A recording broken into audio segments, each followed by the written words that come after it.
Ever wondered how London, this sprawling, vibrant metropolis, came to be? Its story isn't just about kings and queens. It's a tale of fire, plague, rebellion, and reinvention, stretching back nearly 2,000 years. Let's peel back the layers and explore the incredible history of London. Our story begins not with the British, but with the Romans, around 43 AD, after their invasion of Britain. The Romans needed a strategic base. They found the perfect spot on the north bank of a wide, tidal river. They called the Thames. They built a bridge, established a settlement, and named it Londinium. This wasn't just any outpost. It was a major commercial hub. Goods from across the Roman Empire, wine, pottery, olive oil flowed in, while British exports like grain and metals flowed out. You could see a bustling port, a forum, a basilica, and even a large amphitheater where gladiators once fought. By the 2nd century, a massive defensive wall was built around the city, parts of which you can still see today. But as the Roman Empire began to crumble in the 5th century, the legions were recalled, and Londinium was largely abandoned, left to decay for hundreds of years. For a long time, the old Roman city was a ghost town. Anglo-Saxons, who settled in the surrounding areas, preferred to live outside the crumbling walls. They established their own settlement nearby, to the west, called Londonwick, in what is now the Covent Garden area. It became a thriving trading port under the Saxon kings. However, the 9th century brought a new threat. The Vikings. Their repeated raids forced the Saxons to seek shelter back within the safety of the old Roman walls. King Alfred the Great recognized the strategic importance of this location, re-established a city, now called Londonburg, and repaired its defenses. London was reborn. Then came 1066, a pivotal year in English history. After the Battle of Hastings, William the Conqueror marched on London. Instead of destroying the city, he recognized its power and influence. He built the White Tower, the central keep of the iconic Tower of London, not just as a fortress, but as a symbol of his Norman power, looming over the Saxon city. London's merchants were granted special charters, securing the city's rights and paving the way for it to become the commercial and political heart of the kingdom. Throughout the Middle Ages, London grew rapidly. Trade guilds, like the mercers and the fishmongers, became incredibly powerful, controlling their respective trades and shaping the city's economy. The first stone London Bridge was completed in 1209, lined with houses and shops, a bustling thoroughfare in its own right. The city was a maze of narrow, winding streets, timber-framed houses, and countless churches. It was crowded,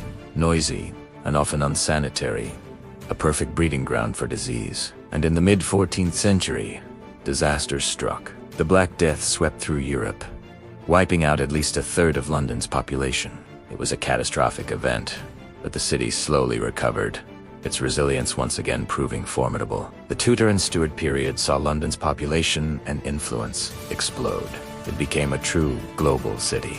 The River Thames was packed with ships from all over the world. This was the age of Shakespeare, and London's South Bank became the entertainment district, home to theaters like the Globe.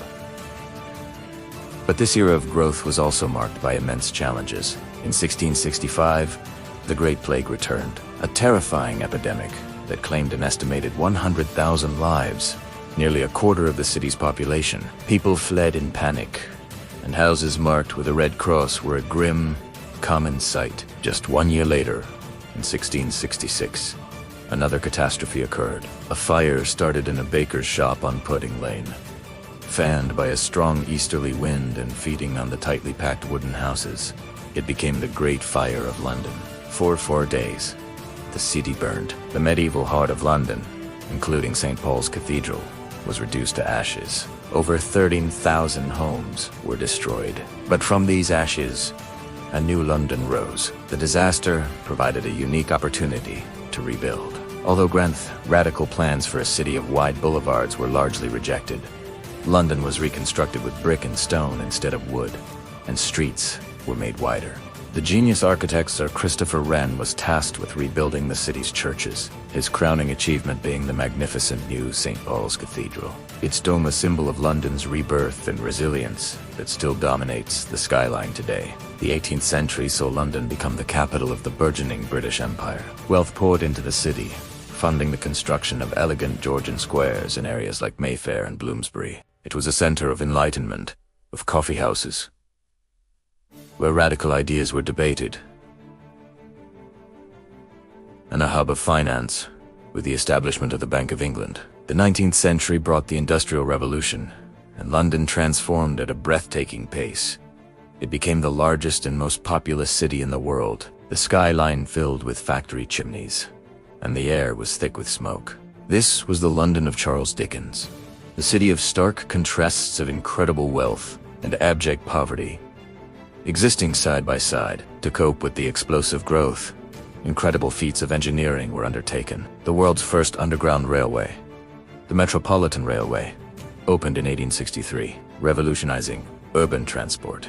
Sir Joseph Bazalgette's revolutionary sewer system was constructed, a massive project that cleaned up the Thames and dramatically improved public health, saving countless lives from cholera.